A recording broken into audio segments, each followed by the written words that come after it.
Então, nessa ação penal 504-65-12-94, depoimento do senhor Paulo Tarcísio Okamoto. Senhor Paulo, o senhor foi acusado de um crime pelo Ministério Público Federal.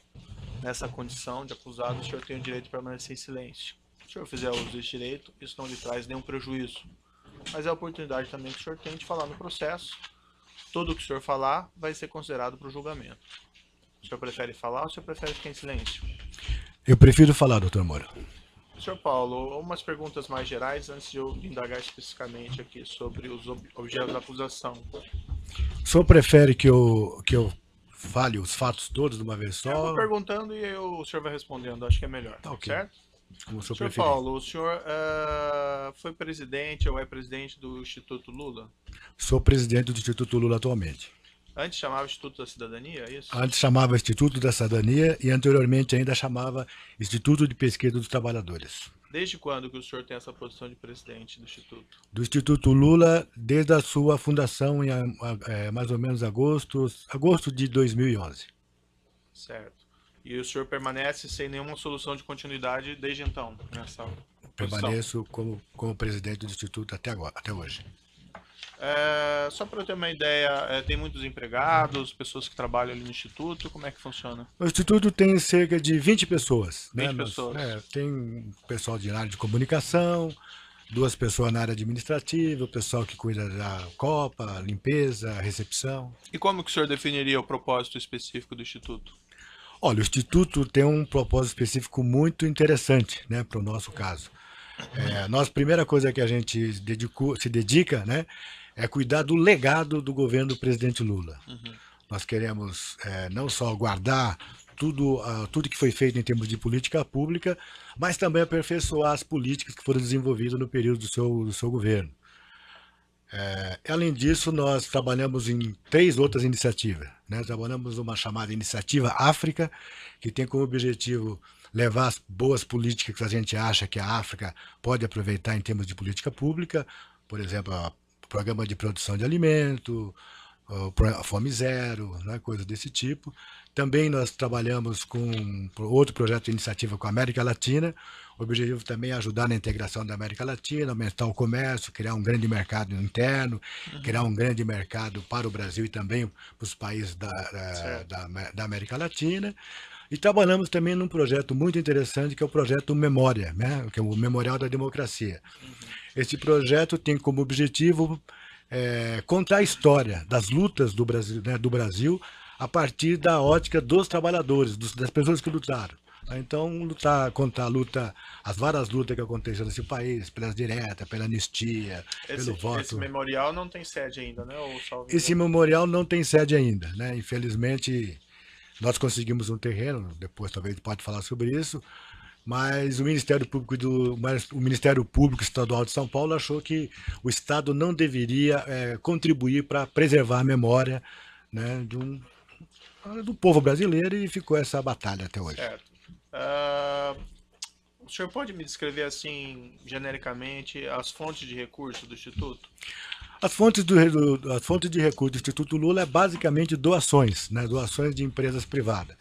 Esse é um modelo que a gente percebe que esse é um modelo adotado no resto do mundo, principalmente nos Estados Unidos, né? Tivemos a oportunidade de conversar com algumas fundações ligadas a ex-presidente dos Estados Unidos, também com outras fundações, estudamos um pouco também como é que funcionam as fundações, as universidades nos Estados Unidos, dos seus museus, e a gente então adotou essa política de pedir contribuições para entidades privadas, né, como forma de ter um pouco de responsabilidade social, contribuir com a cultura do país, contribuir com a cidadania. Essas doações, elas são formalizadas, contabilizadas? Todas as doações são formalizadas, né? Elas vêm através de depósito em conta, transferência eletrônica, é feito o recibo, pagamos o imposto estadual pela essa contribuição, que no estado de São Paulo tem um imposto sobre doações, esse imposto é recolhido, tudo certinho, contabilizado e tudo mais. Certo. Agora, indo especificamente para o objeto da denúncia, a parte da acusação contra o senhor se limita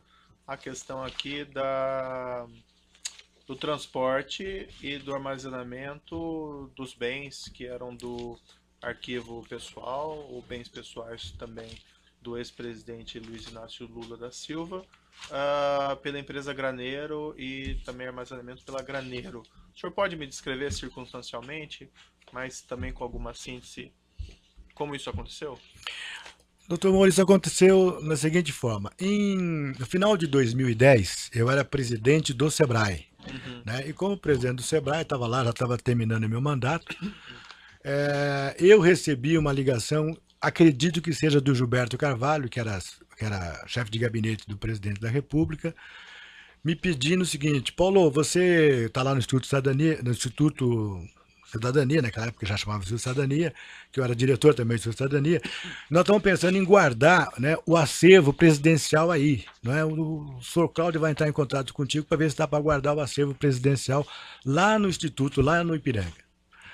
Aí, então, eu liguei para o Cláudio, né, para o seu Cláudio, que era o responsável por desse negócio. Ele me contou que tinha um acervo presidencial. Eu falei: o que é o acervo presidencial? Ele falou: olha, o acervo presidencial, Paulo, era bom até você dar um pulo aqui para você ver o que é, como é que funciona. Mas, basicamente, o que é? Milhares e milhares de cartas escritas à mão, né, pela população. Carta que as pessoas agradecem, carta que as pessoas cobram, carta que as pessoas elogiam. Enfim, cartas, centenas de publicações, né, peças de artesanatos, livros, condecorações, medalhas. Imagine, né, uma pessoa pública, né, vai recebendo ao longo da vida, muitas pessoas vão recebendo ao longo da vida homenagem, carinho, vai recebendo. Até já está descrito no Descrito. processo os bens. Mas tudo, isso é né? muito. Então, que eu estou exagerando um pouquinho, porque muitas vezes fala bens do presidente. Então, esses bens são essas coisas. Sim, Não é, por exemplo, uma Ferrari, não é um quadro, né? É bens que nós estamos falando é sobre sentido. Por isso que eu estou exagerando um pouco aqui na explicação. Bom, aí ele me explicou o que eram esses bens, me falou que o montante disso era cerca de 11 caminhões, né?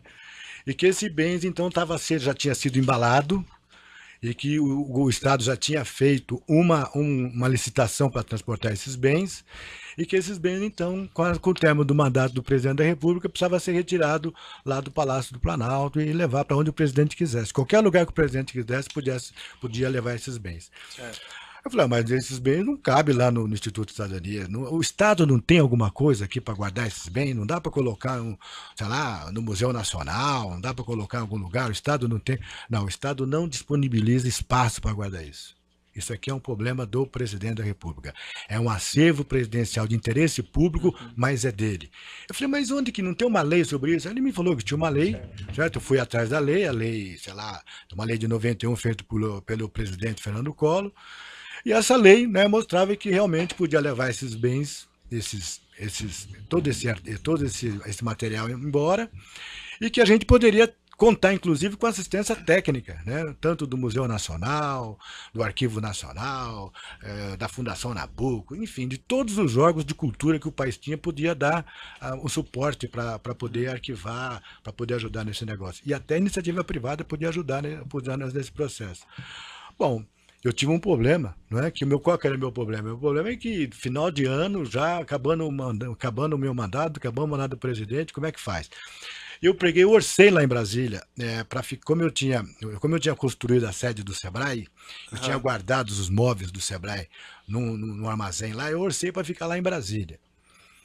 Aí eu orcei, até que ficava um preço razoável, mas precisava pagar, alguém precisava pagar. E eu não tinha condição de pagar isso, nem o Instituto de Cidadania na época tinha condição de pagar isso. Aí então, resolvemos trazer para São Paulo, porque depois, para pagar o transporte para São Paulo, seria mais caro. Aí eu, entrando em contato com a Graneira, falei: eu estou com dificuldade de achar um local para colocar isso nesse momento, não sei como é que eu vou fazer, vocês não podem ir. Aí ele falou: não, mas nós temos condições de guardar esses bens aqui. Aí eu falei: vocês têm condições? Tem. Aí eu peguei, fui visitar lá o local, vi lá que eles tinham os contêineres preparados para receber esse material.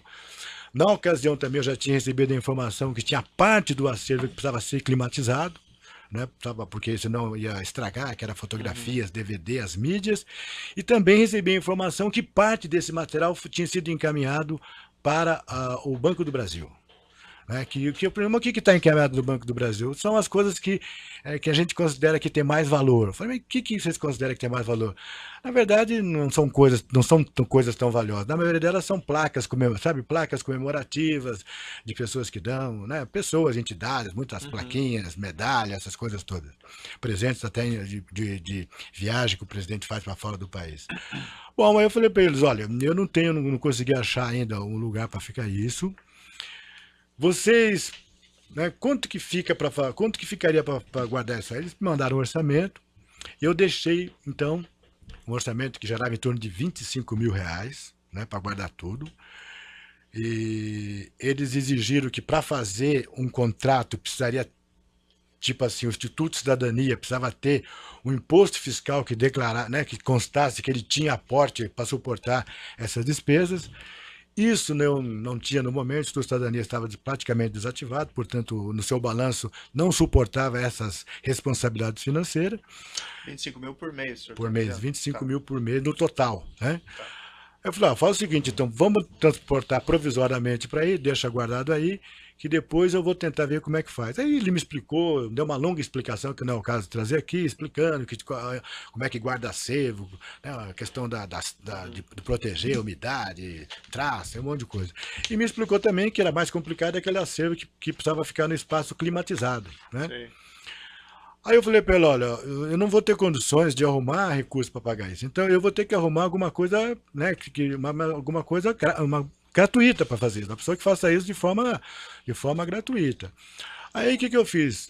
Eu entendi de que o acervo que precisava ser climatizado precisava então talvez ficar lá, porque era difícil arrumar, segundo a descrição dele, um ambiente para guardar aquilo, que precisava ser com temperatura controlada, umidade controlada. Mas o outro poderia ser guardado, né, num ambiente com um pouco mais cuidado. Aí então eu procurei, né, final de janeiro mais ou menos, em janeiro eu procurei o sindicato dos metalúrgicos, né, procurei o Sérgio Nobre. E eu sabia que o sindicato tinha uma gráfica, né, um prédio que tinha uma gráfica, e essa gráfica tinha se mudado para Diadema. Eu falei, o Sérgio, a gente não pode guardar os bens aqui do presidente Lula, né?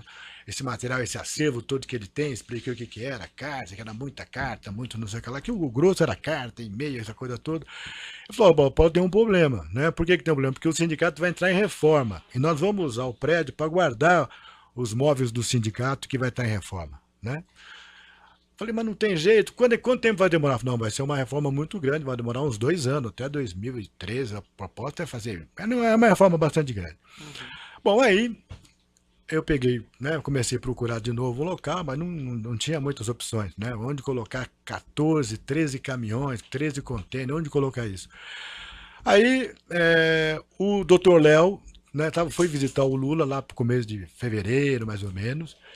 Aí eu perguntei pro doutor Léo, o senhor não tem um armazém, né? O senhor que faz construção lá na região, em São Paulo, o senhor não tem um armazém disponível que a gente possa guardar o acervo presidencial? Aí ele falou para mim que não tinha, que quando ele faz obra, as obras depois que termina é desmobilizado. Eu contei para ele o problema, falei, eu estou com um problema assim, assim, assado lá na Graneiro, e que eu preciso dar um jeito, que eu estou sem condições de bancar isso daí. Ele perguntou com quem que era, que é a Graneiro, ele falou, eu acho que nós devemos ter alguma coisa com a Graneiro, acho que deve ter algum contato com a Graneiro. Eu falei, pô, você pode dar uma olhada nisso, né, para ver se dá para me ajudar nisso? Ele falou, vou dar uma olhada nisso e te dou um retorno. Aí depois de um tempo ele me deu retorno, disse que tinha contrato, disse que ele tinha negócio com a Graneiro. Aí eu chamei o cara da Graneiro, né? Expliquei para ele de que a OAS poderia apoiar, né, alguns meses de aluguel, até a gente achar uma alternativa, e aí eles encaminharam lá o contrato, fizeram o contrato e tudo mais.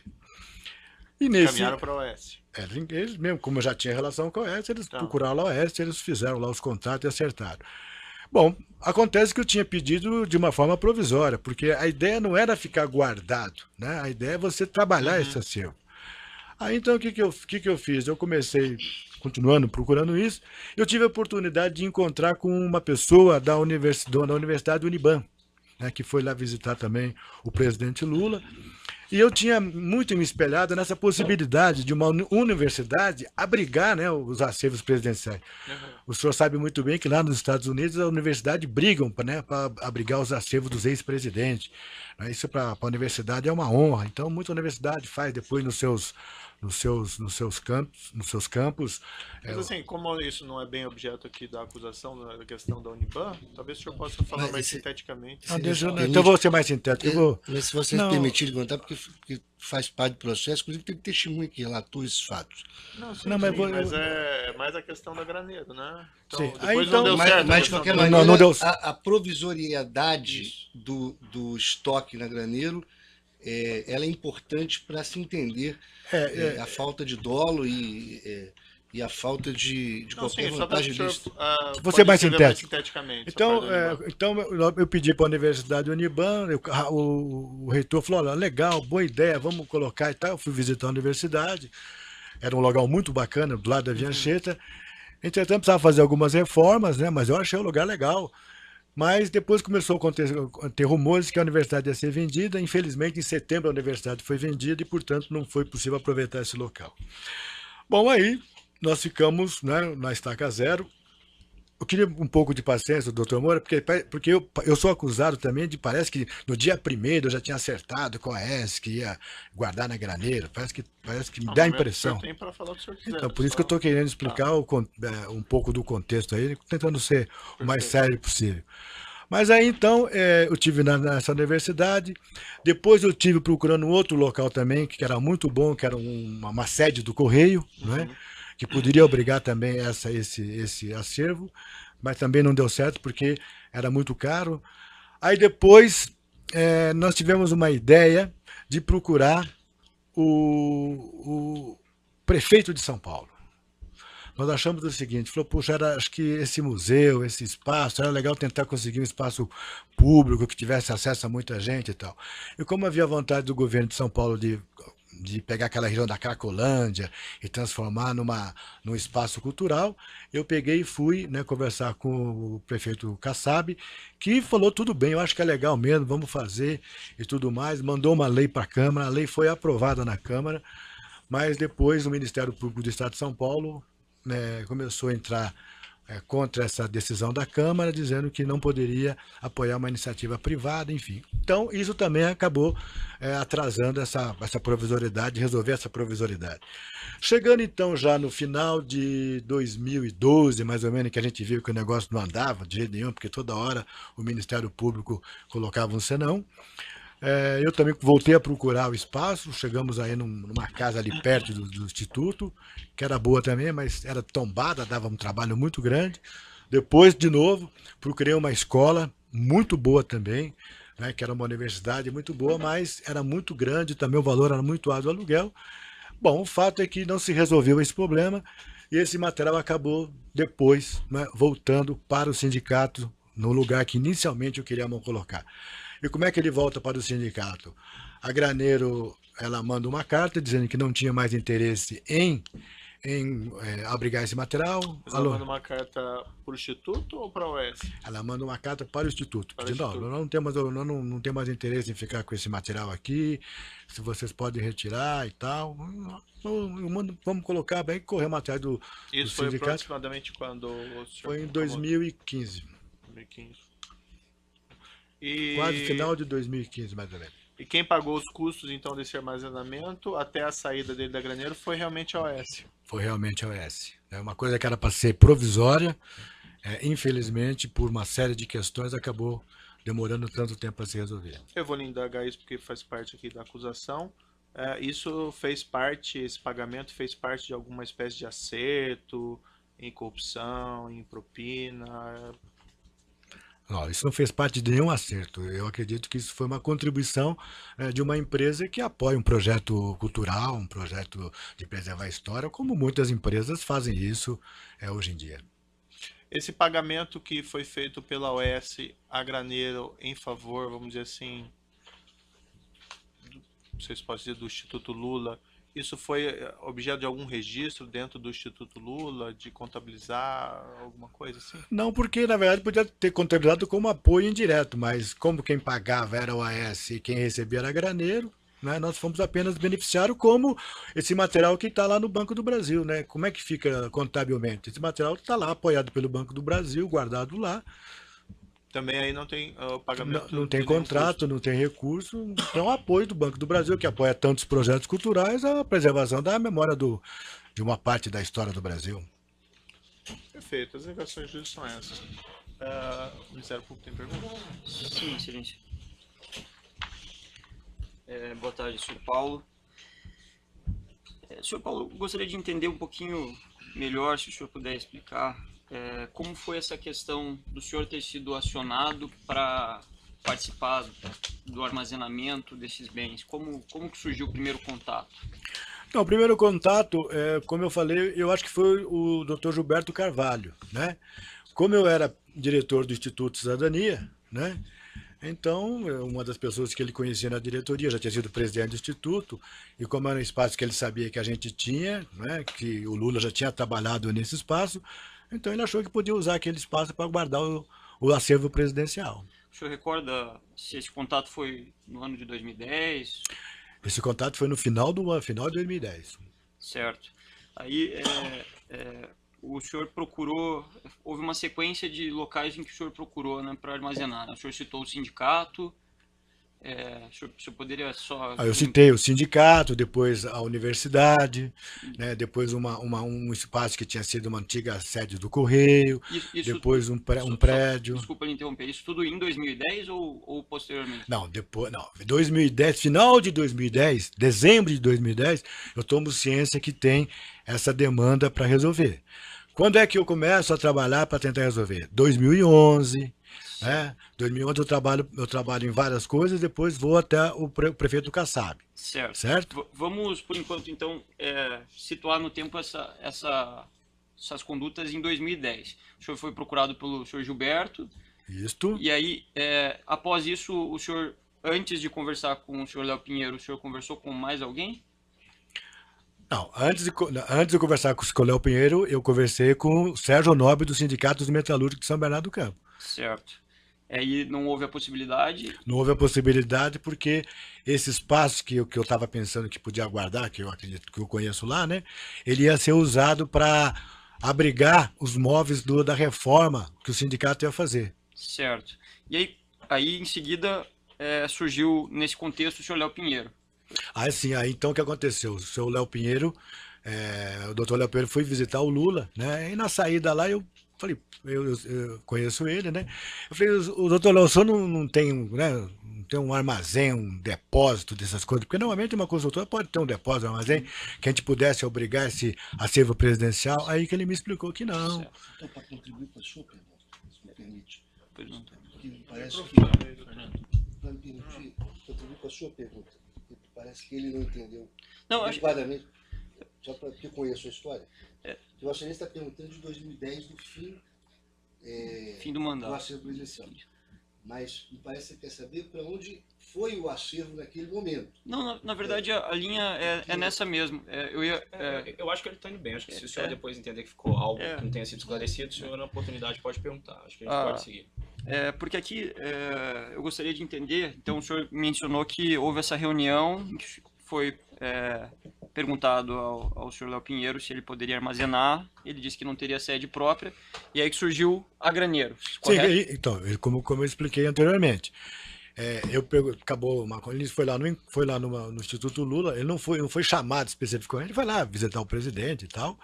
Aí terminando a reunião, quase terminando, eu perguntei para ele se ele tinha um espaço, né, lá em São Bernardo, lá em São Paulo, um armazém, porque, né, como ele fazia muita obra, quem faz obra costuma ter, né, guarda caminhão, guarda cimento, guarda coisa e tal. Se ele tinha algum desses espaços próprio, né, para guardar esse acervo, expliquei o que era o acervo. Ele falou que ele não tinha esse espaço próprio, que normalmente essas coisas eram alugadas. E aí ele perguntou qual que era o problema, eu expliquei para ele, para não me alongar, não vou aqui repetir, né? Certo. Ele falou para ele, eu falei, eu acho que eu tenho alguma coisa com a Granheiro, eu acho que a gente faz, né, eu acho que a gente tem contrato com a Granheiro. E aí o que o senhor fez em seguida daí? O que eu fiz em seguida, ele falou, olha, você pode me apoiar? Ele falou, eu acho que eu posso te ajudar, posso te apoiar. Certo. Aí eu encaminhei o rapaz, depois de uns dias, ele me retornou dizendo que realmente tinha contratos com a Granheiro, que a OAS tem contrato com a Granheiro. Mas eu vou interromper porque já respondeu. Eu só gostaria aqui de questionar o interrogado sobre o documento COMP 273. Houve um orçamento, o documento está identificado como ORCE DMR OV 164895. Foi endereçado ao senhor. Endereçado a mim. Fui eu que pedi o 22 de orçamento. dezembro de 2010. E ali, esse documento, ele traz a descrição de serviços que a Graneiro poderia prestar. E na folha 15, ele cita os bens a serem armazenados em 2 lotes. Lote 1, documentos pessoais gerais que compõem o acervo político, cultural e pessoal. Objetos tipo presentes que compõem o acervo político, cultural e pessoal. E o lote 2, mídias e áudio que compõem o acervo político, cultural e pessoal. O senhor recebeu, então, esse orçamento, o senhor, e não a OAS? Sim, porque anteriormente, né, eu procurei a Graneiro para saber quanto custava. Porque se custasse R$1.000 para armazenar isso, talvez a gente pagasse, né? Tinha condição de pagar. Até mais, R$3.000. Aliás, eu fiz foi feito o orçamento que deu R$25.000. Eu, como fui informado de que o acervo climatizado precisava ficar lá, porque precisava, né? Onde que eu ia achar um lugar que tivesse controle de umidade, controle de temperatura, controle de tempo em tempo, tirar os ratos de lá, tirar as traças. Né? Só na Graneiro que eu podia achar. O outro era mais fácil de achar. Então eu fiz 2 contratos. Um contrato que eu pretendia ser provisório, porque eu queria levar esse material para outro lugar, e outro contrato eu fiz no meu nome. Então, os 2 orçamentos foi para mim, porque eu fiz, né? Não foi nem para o Instituto Cidadania, porque a Graneiro queria saber quem ia pagar, né? Então, foi eu que fiz, e fiz o contrato desse jeito que eu acabei de falar aqui.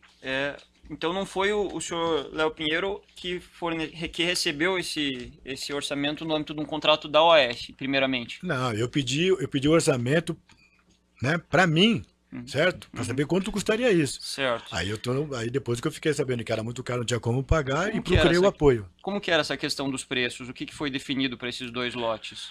Esse lote de 4.500, 4.700 era a parte do acervo que precisava ter climatizado. E então, o outro é só questão de preço mesmo? O outro era muito maior, porque o acervo do presidente é muito grande.